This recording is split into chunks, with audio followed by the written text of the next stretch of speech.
پھر اللہ رب الجلال نے ارشاد فرمایا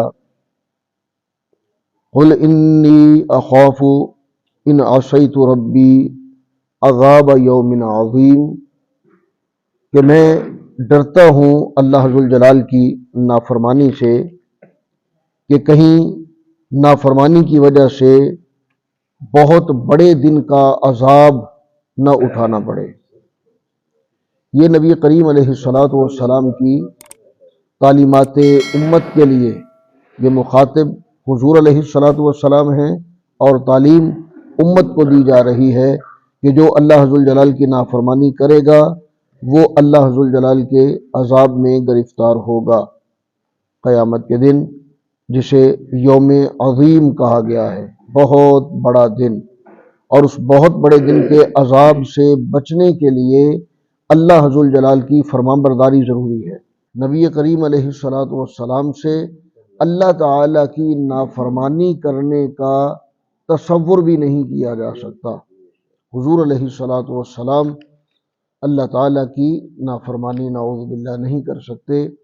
فرمایا وَمَن يُصْرَفْ عَنْهُ يَوْمَئِذٍ، جس نے خود کو اس دن اللہ تعالیٰ کے عذاب سے بچا لیا، جو اس عذاب سے بچ گیا، اس عذاب سے محفوظ رہا، فقد رحمہ، تو اس پر اللہ عز الجلال کی رحمت کی گئی، یعنی وہ اللہ تعالیٰ کی رحمت کی وجہ سے، اس کے فضل کی وجہ سے وہ عذاب سے بچ گیا۔ وَذَلِكَ الْفَوْزُ الْمُبِينُ، اور یہ واضح کامیابی ہے۔ تو کامیابی دنیا و آخرت کی حقیقی کامیابی یہی ہے کہ بندہ قیامت کے دن عذاب سے بچ کر جنت کا مستحق ہو جائے، اس سے بڑی اور کوئی کامیابی نہیں ہے۔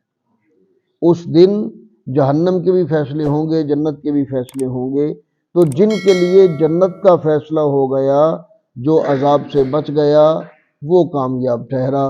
تو اس کے لیے ضروری ہے کہ اللہ عز الجلال کی فرمانبرداری کی جائے، اس کے احکام مانے جائیں، اپنے معمولات درست کیے جائیں، اپنے معاملات درست کیے جائیں۔